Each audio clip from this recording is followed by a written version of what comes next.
So speaking of other means, we just happen to have a other means talk. It's funny, David had worked a lot of the same projects we did, but we never saw each other. And we finally, I don't know. Oh. I didn't do it. Did I mess it up? You're good. I don't know, where did we meet? Find it in person? Last summer in California. Oh, that's right, the mission. Mm-hmm. And, but we've been working on the same projects. And this is the layers. You know, we have the dogs, we have archaeologists, and then we have other tools. And so he's going to talk about some of the fun he has. Thank you for coming. Good afternoon. As Adela said, I'm Dave Maki. I'll be presenting today with my co-author Sigrid Arnott, but unfortunately she couldn't make it at the last minute, but she recorded some audio for slides, so hopefully that's going to work out for us. So to start, some general comments concerning best practices for the detection of burials. First, the use of multiple geophysical methods is strongly encouraged. This increases the probability of burial detection because each method responds to contrasts in different material properties. And second, combining geophysical survey results with the results of, I initially said cadaver dog surveys, but I learned that's not the correct term, provides another layer of information that can increase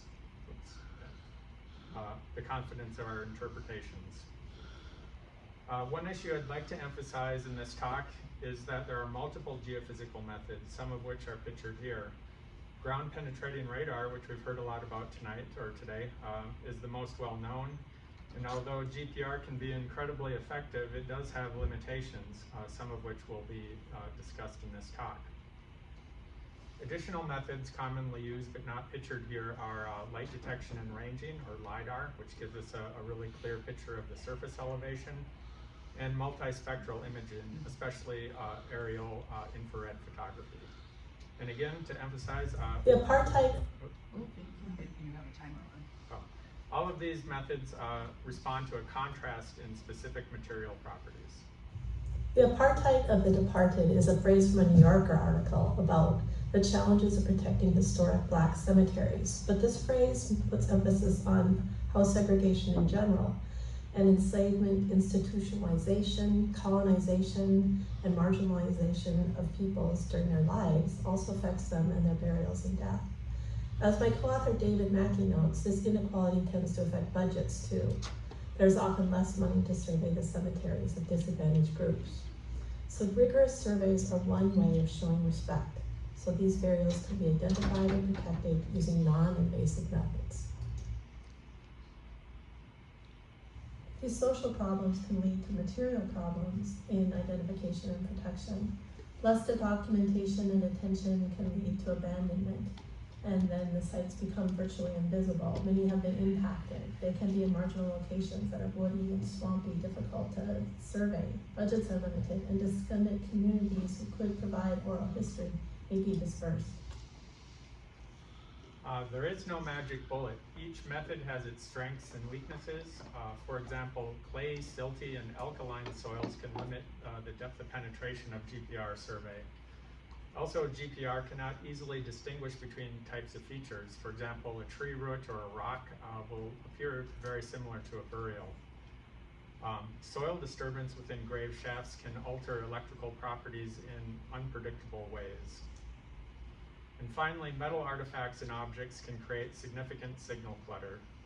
For example, in this image, which is a US Army camp from the War of 1862, you can see there's a huge cluster of metal artifacts in the southeast, which makes it impossible to see graves. And if I toggle back and forth, the red circled things are graves from this 1862 encampment. Next, we'll look at a brief case study illustrating GPR signal clutter by tree roots. This site has sandy soils, which is ideal for GPR survey. And you can see here the GPR survey from relatively shallow depths are completely dominated by tree roots, making it virtually impossible to distinguish burials. However, if we go just a little bit deeper, you can see the early, pretty subtle signal from burials. Marked burials are marked in yellow here, and blue represent unmarked burials. Unfortunately, a lot of sites are located in areas that aren't very amenable to GPR. This map was produced by the state of Iowa, and it shows in green areas that are ideal for GPR. And I don't know if you can see, but it's not very much. So the next case study we're going to take a look at also deals with clay soils. This is the bottom of ancient Lake Agassiz, and our site is in the southern portion of Lake Agassiz, and it's got literally like 100 feet of clay that built up at the bottom of this lake. So the Army Corps of Engineers requested they tried to use radar at the site, and it completely failed because of a conductive attenuation. So we used earth resistance and the electromagnetic induction. Resistance is on the left and induction is on the right. High resistance anomalies were identified adjacent to grave markers in the earth resistance data, while the EMI survey detected the strong response from metal coffin hardware. So combined together, if you combine the results from the two surveys together, it gives us a much better idea of where the graves are located. And it turned out there were unmarked burials at this cemetery as well. However, grave shafts don't always show up as high resistance anomalies. Here's an example from a mid-19th century cemetery where graves appear as low resistance anomalies. So I've outlined them in orange there. So if I toggle back and forth a few times, you can see what the signal looks like that was identified as disturbed soil from grave shafts. GPR was also conducted at this site, and this slide outlines the grave shafts, again in orange, and compares it with the GPR data. The GPR data corroborated some of the locations shown in red there, and also identified a few graves that didn't show up in the electrical resistance results. Our next case study is from California, where we combine geophysical and detection dog survey. So in 2017, GPR and cadaver dog, again I wrote cadaver dog, was conducted at Mission Santa Ynez in California. Dog alerts occurred within the walled cemetery, which is outlined in yellow here. However, alerts also occurred north of the cemetery wall in an adjacent vacant field. Based on these alerts, another GPR investigation was conducted in 2022. So here are some of the results from the 2022 survey, and this is a shallow depth slice from 15 to 25 centimeters below surface. And you can see the results are dominated by modern disturbance and a network of California ground squirrel burrows. If we go a little bit deeper, we see a complex network of irrigation ditches and electrical lines, creating signal clutter and signal noise. But if we go slightly deeper yet, you can see the footings of adobe walls defining a previously unknown cemetery. In this case, individual graves were difficult to identify, likely due to extensive disturbance by ground squirrels. However, GPR survey was able to determine the limits of the walls defining the original cemetery. And last summer, we looked at another 18th century site in California where a dog survey of a high probability landform was conducted, resulting in 3 positive alerts. Unfortunately, this landform has a large population of ground squirrels. It seems to be an issue in California all over the place. And their burrows create significant signal clutter in the GPR results. These burrows can also transport the scent horizontally and may cause positive alerts from the dogs being offset from their source. If we go a little bit deeper in the same data set, there are a bunch of anomalies that show up that are plausible grave type anomalies. But because of so many ground squirrels, we don't know if these anomalies are from deeper buried chambers for ground squirrels or perhaps geologic phenomena or just rocks. So in this case, the GPR survey was rather inconclusive. In the next case study, Sigrid's going to discuss some results from a state asylum in the Pacific Northwest. Our case study today are state asylum grounds that were used as a cemetery from the 19th to 20th century. We know that tribal members and other marginalized people were institutionalized, died, and buried here, and all the graves were unmarked. The state legislated exhumation in 20th century, but there are no records that show that this actually happened. Later in the 20th century, the cemetery was redeveloped for another institution, and that infrastructure was recently demolished. So there's evidence of earth moving and ground disturbance, as well as very difficult soils that are saturated in clay. Because this was such a complex site that was difficult to survey, we ended up using 5 different methods. First, georeferencing maps, 3 different field methods that I'll go through, and later a historic human remains dog survey was used to provide a source of ground truthing.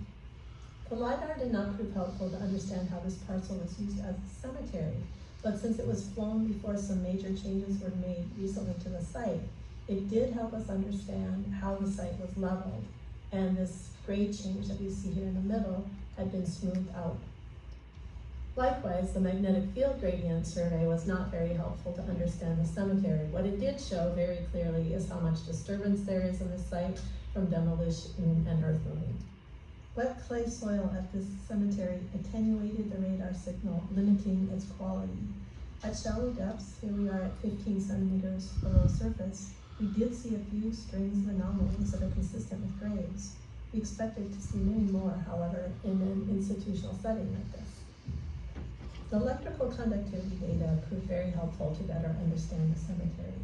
First, 2 things jump out. First, we start to see more graves. These are circled in red. They showed up as strings of high conductivity anomalies with geometry that sometimes matched the GPR, but was much more complete, as we would expect here, and there's probably many more we didn't mark. Second is this obvious low conductivity feature in the center that is devoid of graves. There isn't a formula to interpret conductivity because it is so affected by local topography and hydrology. What it's really measuring here is moisture content. So the voids in the graves are high conductivity because they're more permeable and water is collecting and flowing through them still 100 years after they were excavated. But in the central area, the voids in the soil from what we think is a more recent push pile are air-filled, and it's creating a conductivity low. As David has explained, magnetic susceptibility is a good way to understand how topsoils are pushed or collected. And we see that this low conductivity pile is probably made of topsoil that has been pushed from another part of the site. We also see up in the above that what appears to be a trench that's filled with topsoil. At 50 centimeters below surface, the ground penetrating radar data corroborates the magnetic susceptibility data, clearly showing an excavation of a trench, some sort of utility feature, and then below that, what appears to be an interface between this push pile and the previous ground surface. The purpose of this project was not just to identify graves and prove that the area was a cemetery. We also needed to understand and explain what happened to the people whose burials didn't survive. 2 areas lack indication that burials still existed, but they evidenced disturbances. We hypothesized that burials in Void 1 had been disturbed by a utility trench after the cemetery was abandoned and forgotten. This would have mixed soils and brought human remains to near surface levels. Later, all the data indicated that the site was recently leveled by pushing topsoil into an area we identified as Void 2.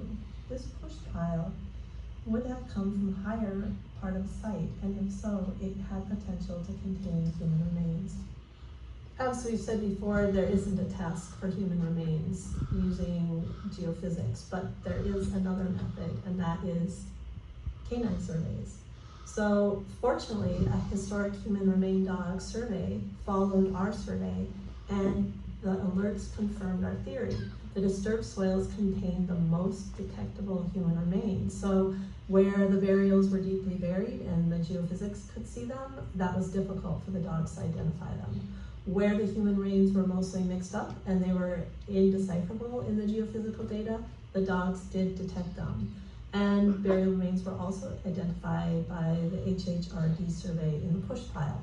So using the geophysics with the historic human remain dog survey ended up being an incredibly synergistic way of understanding 2 different kinds of data sets to reconstruct what happened on this site, to protect burials and to protect human remains that have been disturbed and are no longer intact in burials.